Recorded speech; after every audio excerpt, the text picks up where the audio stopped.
오늘 우리에게 주신 하나님의 말씀은 마가복음 2장 1절부터 12절 말씀입니다.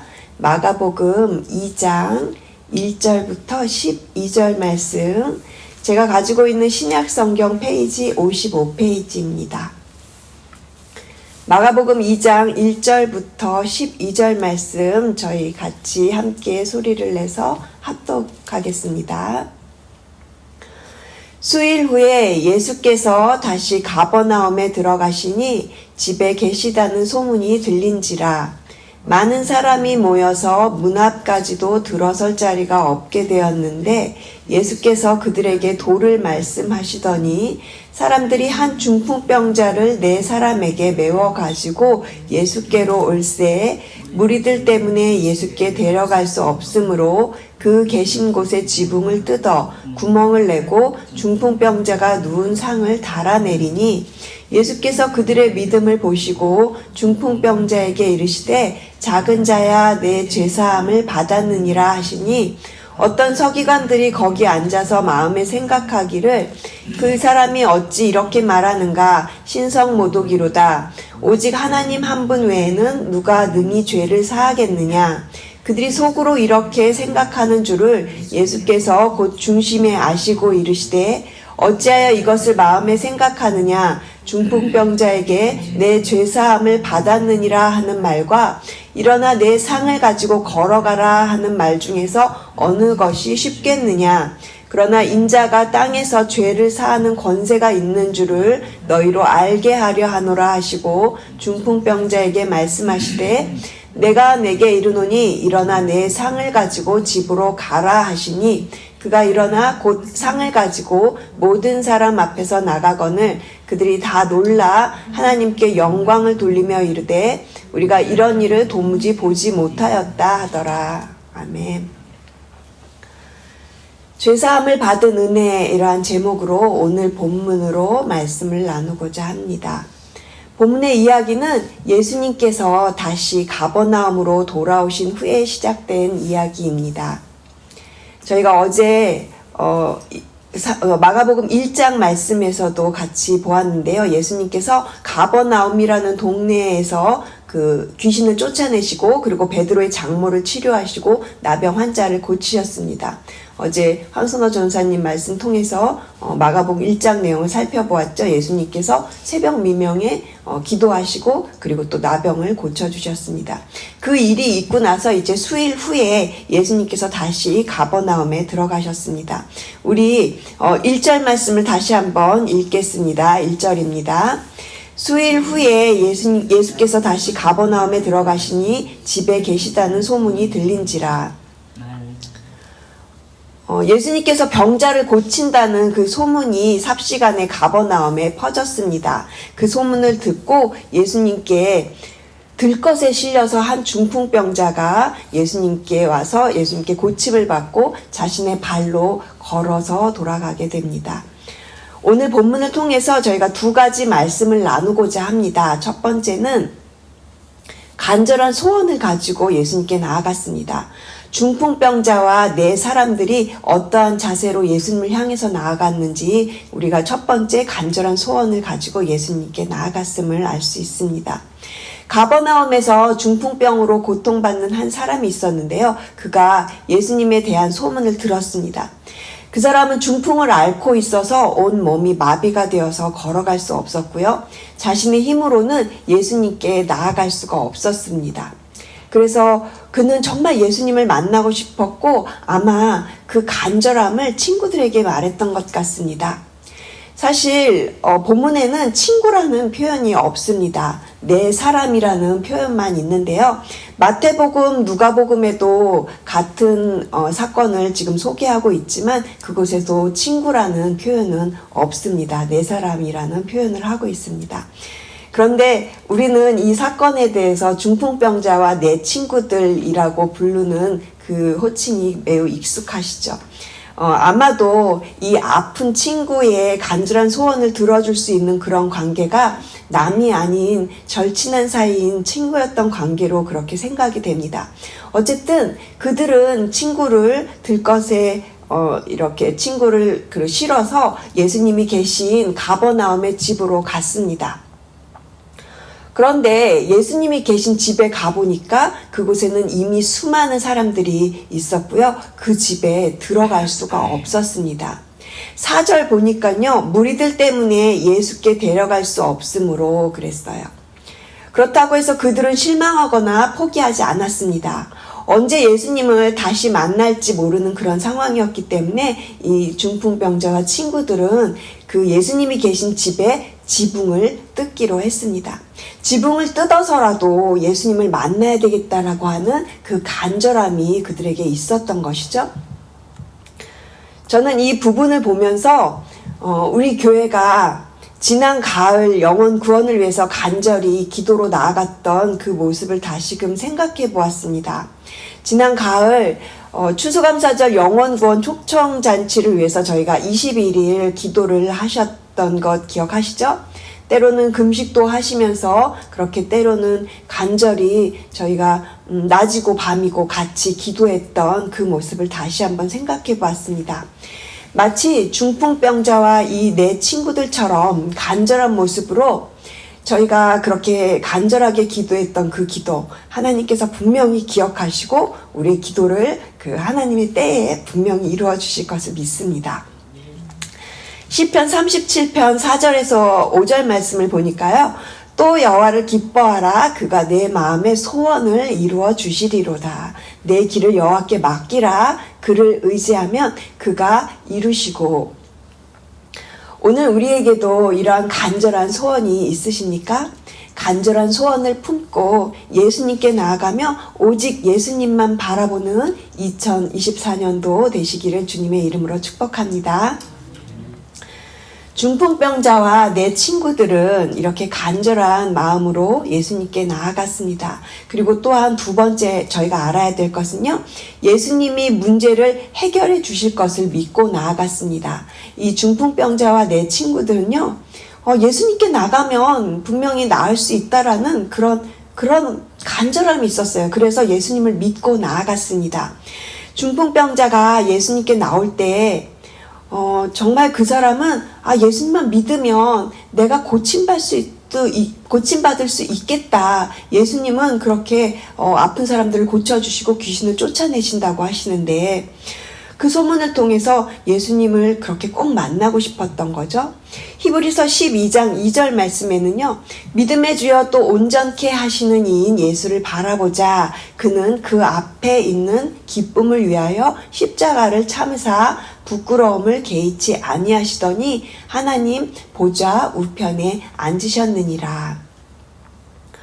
예수님은 믿음의 주인이 되셨습니다. 우리가 예수님을 믿을 때 우리를 온전케 하십니다. 우리는 살아가면서 수많은 문제를 만나고 때로는 원치 않는 병에 걸리기도 합니다. 그러나 예수님은 우리가 예수님께 믿음으로 나오고 그리고 예수님을 믿고 바라볼 때 우리를 치유하시고 온전케 해주십니다. 아멘이시죠?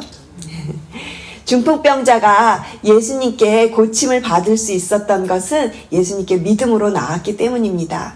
예수님은 중풍병자와 내 친구들의 믿음을 보셨습니다. 오늘 본문 마가복음 2장 5절 말씀 우리 다 함께 같이 소리를 내어 읽겠습니다. 2장 5절 말씀입니다. 예수께서 그들의 믿음을 보시고 중풍병자에게 이르시되 작은 자야 내 죄사함을 받았느니라 하시니 예수님께서 그들의 믿음을 보시고 그들의 믿음을 보셨다고 되어 있죠. 저는 이 부분에서 공동체의 믿음에 대해서 한번 생각해보는 기회가 되었습니다. 아픈 친구를 데리고 예수님께 나아갔던 친구들. 그들의 믿음이 중풍병자를 고침받게 했습니다. 나는 과연 누구를 데리고 예수님께 나아갈 수 있을까? 나의 믿음, 또 우리 교회 공동체의 믿음 가운데 우리 공동체 가운데 내가 함께 하고 있는 사람들 과연 예수님을 필요로 하는 그 누군가를 정말 예수님께 함께 나아가서 예수님께 그렇게 기도하며 나아가고 있는가 이러한 고민을 하면서 기도할 때 떠오른 게 있었어요. 우리 교회 4대 사명 중에 하나인 돌보는 공동체로 나아가고 있는 우리 교회를 생각해 보게 되었습니다. 그리고 이번 신년도 비전으로 주신 그 awakening, 깨어있으라 하신 말씀을 다시 한번 생각해 보게 되었습니다. 깨어있으라, 이 말은 모든 사람에게 할 말이니라. 2024년도 올 한 해 우리 공동체는 깨어있는 공동체로 오직 예수, 오직 순종, 오직 기도, 오직 전도로 나아가는 한 해가 될 것입니다. 저희들 다시금 5절 말씀으로 돌아가서 본문을 살펴보도록 하겠습니다. 5절 말씀 계속해서 보시면요. 예수님은 그들의 믿음을 보시고 중풍병자에게 내 죄사함을 받았느니라 하시며 난데없이 죄사함을 선포하십니다. 그런데 왜 예수님은 병을 먼저 고쳐주지 않으시고 죄사함을 받았다고 선포하신 걸까요? 저는 그 이유를 10절 말씀에서 찾았는데요. 10절로 가기 전에 먼저 6절에서 8절 말씀을 한번 보고 가시겠습니다. 6절부터 8절 말씀 제가 읽겠습니다. 어떤 서기관들이 거기 앉아서 마음에 생각하기를 이 사람이 어찌 이렇게 말하는가 신성모독이로다. 오직 하나님 한 분 외에는 누가 능히 죄를 사하겠느냐. 그들이 속으로 이렇게 생각하는 줄을 예수께서 곧 중심에 아시고 이르시되 어찌하여 이것을 마음에 생각하느냐. 아마도 서기관들은 예수님께서 말만 하고 있다고 생각을 했던 것 같습니다. 병을 먼저 고치신 것이 아니라 죄사함을 먼저 선포하셨기 때문에 이 서기관들은 예수님이 병을 고쳐주지도 않으면서 말로만 죄사함을 받으라고 그렇게 한다고 생각하면서 예수님을 신성모독을 하고 있다고 그렇게 생각했던 것입니다. 이 죄사함을 받는다는 것은 하나님만이 하실 수 있는 건데 인간인 예수님이 사람으로서 그렇게 죄사함을 선포하시니까 당연히 서기관들은 예수님이 지금 하나님 흉내를 내면서 신성모독을 하고 있다 이렇게 생각했던 거죠. 예수님께서도 그들의 생각을 미리 아셨습니다. 어쩌면 그 자리에 있었던 그들의 생각을 미리 아시고 죄사함의 권세를 가르쳐 주시려는 예수님의 의도가 있었던 것은 아닐까요? 그러자 예수님께서 또다시 그들의 생각을 아시고 9절에서 이렇게 말씀하십니다. 9절입니다. 중풍병자에게 내 죄사함을 받았느니라 하는 말과 일어나 내 상을 가지고 걸어가라 하는 말 중에서 어느 것이 쉽겠느냐. 9절 말씀을 이렇게 두 부분으로 나누어서 보면 이렇게 이해할 수 있습니다. 너의 죄사함을 받았다. 그리고 일어나 내 상을 가지고 걸어가라. 이 둘 중에 어느 것이 쉽겠느냐 하고 물어보시는 그 예수님의 질문 속에는요. 죄사함을 받는다는 것은 너희들 눈에 보이지 않지만 하지만 일어나 내 상을 가지고 걸어가라 하는 것은 너희들로 눈으로 볼 수 있는 결과이다. 이것을 말씀하고 싶었던 것 같습니다. 아무튼 예수님께서는 이 사건을 통해서 예수님이 죄를 사할 수 있는 권세를 가지고 있는 하나님의 아들이다. 성자 예수님이다. 이것을 나타내기 원하셨던 것이죠. 그러니까 예수님께서 병을 먼저 고치지 않으시고 죄사함을 하신 그 의도가 10절에 나타나 있습니다. 마가복음 2장 10절에 그 앞부분만 보시면요. 그러나 인자가 땅에서 죄를 사하는 권세가 있는 줄을 너희로 알게 하려 하노라. 우리는 10절에 인자라는 단어에 좀 집중을 해야 할 것입니다. 예수님은 하나님의 아들이십니다. 하나님의 아들이신 예수님에게 죄를 사하는 권세가 있는 것은 당연한 것이겠죠. 그리고 이러한 죄사함의 권세를 사람들에게 알려주시려고 알게 하시려고 이 사건 속에서 지금 병을 먼저 고치기보다는 죄사함을 먼저 선포하셨던 것입니다. 그리고는 중풍병자에게 어떻게 말씀을 하십니까? 11절과 12절 상반절 말씀 보시면요. 내가 내게 이르노니 일어나 내 상을 가지고 집으로 가라 하시니 그가 일어나 곧 상을 가지고 모든 사람 앞에서 나가거늘. 중풍병자는 자신이 누웠던 상을 가지고 일어나서 모든 사람들 앞에서 당당하게 자신의 발로 걸어 나갔습니다. 만약에 여러분께 일어나 걸어라. 그리고 내 죄사함을 받았느니라. 이 둘 중에 선택을 하라고 한다면 여러분은 무엇을 선택하실 수 있으시겠어요? 어렵죠. 이것은 선택의 문제가 아니고요. 어느 것이 더 근본적인 문제인가를 말해주고 있는 사건입니다. 예수님은 하나님의 아들이시고 예수님에게는 죄를 사하실 수 있는 권세가 있으십니다. 예수님은 단순히 육체를 낫게 하는 그러한 문제를 주시려고 이 땅에 오신 것이 아닙니다. 예수님은 죄인을 부르러 오셨다고 마태복음에서 말씀하십니다. 마태복음 9장 13절은 예수님께서 나는 의인을 부르러 온 것이 아니요 죄인을 부르러 왔노라. 그렇습니다. 예수님께서 이 땅에 오신 목적은 우리의 죄를 사해주려고, 우리의 죄를 없애주려고 오신 것입니다.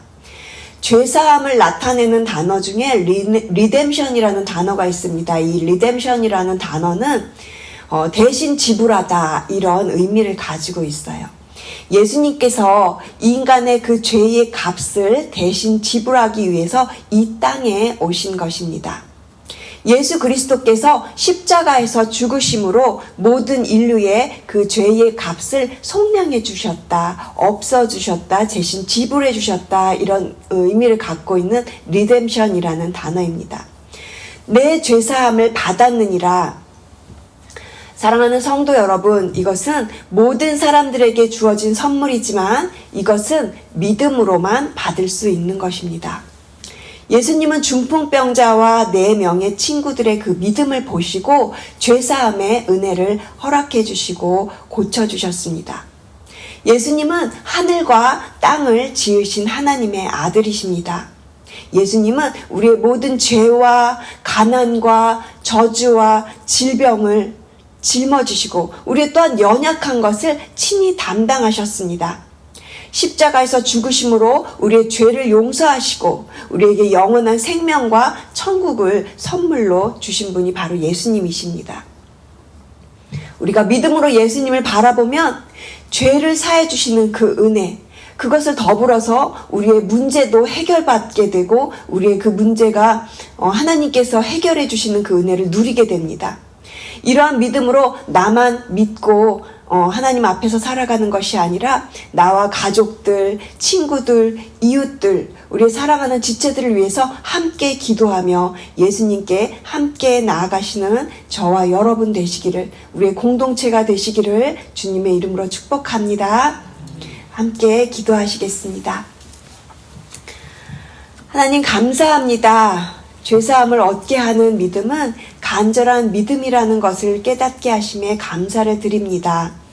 우리가 때로는 중풍병자처럼 마음의 병으로, 육신의 병으로 가정과 직장과 삶의 현장에서 다가오는 수많은 문제로 힘들어하고 어려움 가운데 있을 때가 있음을 고백합니다. 그러나 어떠한 순간에도 포기하지 말고 간절한 믿음을 가지고 깨어 기도하는 저희들, 오늘도 그러한 생명의 한날을 살아갈 수 있도록 성령 하나님께서 함께 하시고 인도하여 주시옵소서. 감사드리며 이 모든 말씀 예수 그리스도의 이름으로 기도합니다. 아멘.